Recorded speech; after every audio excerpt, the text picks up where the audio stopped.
things I like about preaching from the lectionary, I think I shared with you just a few weeks ago about the lectionary, the pre-selected scripture text assigned for each Sunday of the year. One of the things I like about preaching from the lectionary is that instead of me going looking for a scripture, what I find happening is the scripture comes looking for me or for us. I feel like that's what's happening this morning. God has come looking for us in that scripture. Do you ever read a scripture and feel like you just received a personal letter or an email straight from God? Listen again to that opening verse. Then Jesus told them a parable about their need to pray always and not to lose heart. Or as Nancy read in the Message version, Jesus told them a story showing that it was necessary for them to consistently pray and never quit. Do not lose heart. Never quit. Do not lose heart. Those words kept rolling around in my consciousness this week as I read and reread this scripture. Evidently, the folks for whom Luke put his gospel together needed this message. And so years after the days in which Luke walked the earth with Jesus, Luke remembered this encounter between Jesus and the disciples and this story which Jesus had told them. You see, what Luke was dealing with was a church who had expected Jesus to come back any day now. But years had passed, and the any day had not come. It is quite evident through the witness of the New Testament that the early church fully anticipated that Jesus would make a bodily and historical reappearance in their lifetime. But 5 years passed, and then 10 years, and then 25 years, and then 50. And what they thought had been promised had not come to fulfillment, and they were beginning to lose heart. The church, you see, the New Testament church, the early church, had started with such gangbusters. Churches do that, don't they? They start with gangbusters. For there was the resurrection, there was the ascension, there was the day of Pentecost. Do you remember how many people showed up on the day of Pentecost? 3,000, it said. Yeah, we didn't quite have 3,000 our first Sunday, but we had about 117. And miracles were happening all around them. Even Gentiles were being made into God's people. And there was lots of excitement and lots of energy and lots of passion for this sweeping new movement of God's Spirit. Sure, there had been awful persecution of believers, both the intimidation by the government in Rome and by the Jewish religious authorities, but even beheadings and burnings at the stake were not dampening the hopes and dreams of those early disciples and followers of Jesus. For they just knew that Jesus was soon to come back to make it all right, to be the strong deliverer, to set up a kingdom of righteousness and justice for those who had spent their whole lives at the bottom of the barrel. But at some unnoticeable, indescribable point, a realization occurred that the script they thought God was going to follow was not the script they were living. The reality they were expecting to come to pass was not the reality they were experiencing. What did this mean? Does God really keep his promises? Can the God whom Jesus called Father, Abba, be trusted?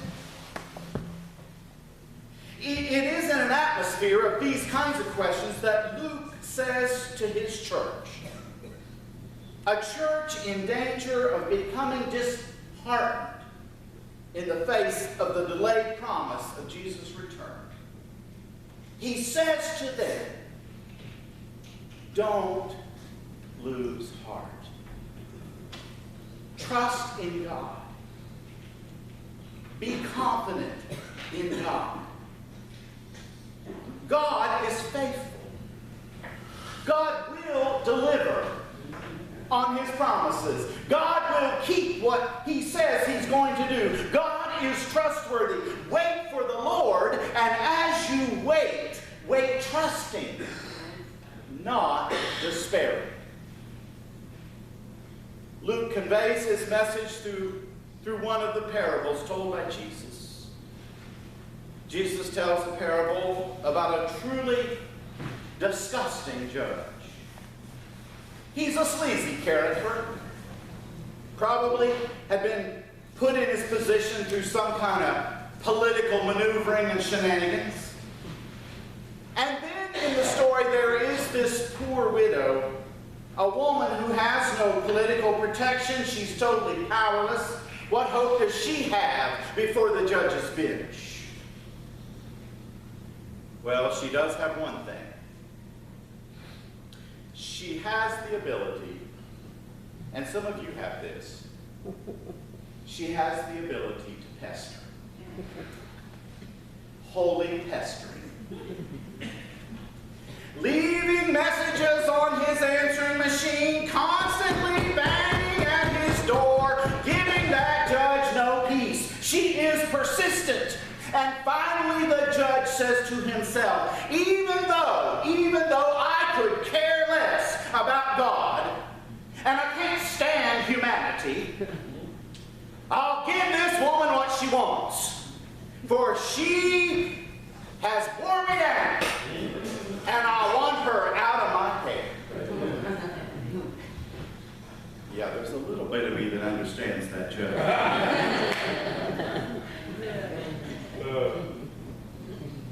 The story is told about Mother Teresa. Do you know Mother Teresa of Calcutta? I love this about Mother Teresa. Before I tell the story, I came across something just this week.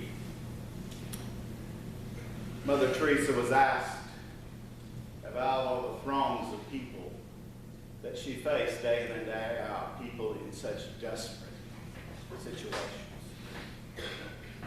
And she said, my mission is not to save as many as possible or to change societal structures. My mission is to love one person at a time. Each a beautiful soul. Each a child of God. Each a person of unique and irreplaceable value to God. She said, I feel called to serve individuals, to love each human being. My calling is not to judge institutions. And if I thought in terms of crowds, I would never begin my work. But I believe in the personal touch of one-to-one. And I thought, oh my goodness, there's our philosophy for how we do ministry in South. But the story is told that Mother Teresa went to see a guy by the name of Edward Bennett Williams, who was a legendary Washington criminal lawyer. He was a powerful lawyer. He at one time owned the Washington Redskins and the Baltimore Orioles, and he was lawyer for people like Frank Sinatra and Richard Nixon, among others. Evan Thompson, in his biography of Edward Bennett Williams, tells the story about when Mother Teresa visited Mr. Williams because she was raising money for an AIDS hospice. Williams was in charge of a charitable foundation, and she hoped that he would help this project of the AIDS hospice. Now, before she arrived for her appointment with Mr. Williams, Williams said to his partner, Paul Dietrich. He said, "You know, Paul, AIDS is not my favorite disease." He said, I don't really want to make a contribution, but I've got this little Catholic nun coming to see me, and I don't know what to do. Well, they agreed they would be polite, and they would hear her out, but then they would say no. Well, Mother Teresa arrived for the appointment. Evans, in his Bible, says she was a little sparrow sitting on the other side of the big mahogany lawyer desk. And she made her appeal for the hospice. And Mr. Williams said, "Well, we're touched by your appeal, but I'm sorry, we've got so many requests, and we just will not at this time be able to help you out." And Mother Teresa simply said, "Let us pray." Well, Williams looked at his partner, Paul Dietrich, and they didn't quite know what to do, but they bowed their heads. And after the prayer, Mother Teresa made the same pitch, word for word, for the hospice. And again, Mr. Williams politely listened, but said, "No, we will not this time be able to help." And Mother Teresa said, "Let us pray." Well, Mr. Williams, exasperated, looked up at the ceiling and he said, all right, give me my checkbook." You see, the point of Jesus' story is for us to not lose heart and to keep at what we've been called to do and who we have been called to be with that very same kind of stubborn faithfulness shown by this widow woman and by Mother Teresa. To me, this message could not come at a more crucial time in my life and in your life and our life together at South Maine. As I have said over and again, change is all around us. It's part of the world today, and it's ever more rapid. But in the swirl of that change, God is moving in our midst. And when God moves, the earth beneath us sometimes shakes a little bit. And the foundations we thought we rested upon, we find out sometimes are not the true foundation at all. Sometimes those foundations break away, and we discover the real foundation upon which our existence depends. One author I read summed it up best when he said, "We lose heart when we believe no one cares for us, that no one is on our side, taking our needs to heart, loving us for who we are and for what we've experienced. We lose heart when we feel as if we are all alone. But God has spoken to us directly this morning. We don't even have to try to interpret it. It's right there. The words are directly to us. And they come through Jesus, recorded by Luke, when he says, "Do not lose heart, South Maine. Do not lose heart, for I care about you. I am by your side." And he tells us to pray with the persistence of a pestering widow. And what should our prayer be? Should our prayer be, "God, make us big"? Should our prayer be, "God, give us everything we want"? Should our prayer be, "God, fill our bank account with plenty of money"? No. No, our prayer should be, always be, "God, keep us faithful." Amen. Keep us faithful. Help us always to put love first. Reassure us in the midst of the sea of change, that your love never fails. And so this morning, the message is simply this: don't lose heart. Never quit. Let's pray.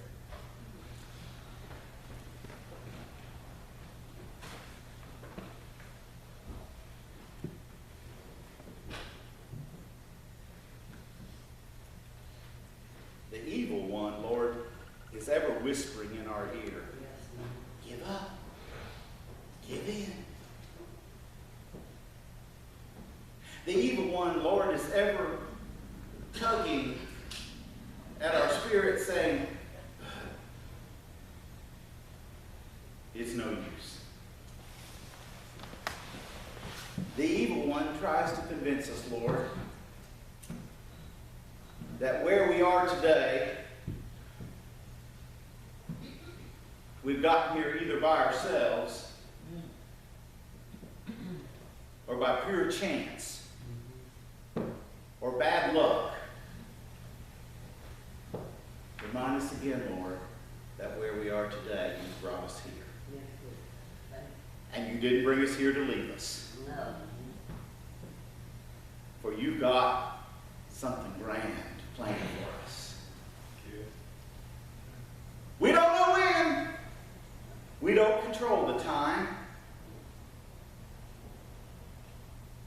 But we know you're there. And you'll never fail to be by our side. For your love never ends. That's the whole message of the resurrection, the cross and the resurrection. Your love never ends. And upon that, we hang our whole lives. In the name of Jesus. Amen. So we're going to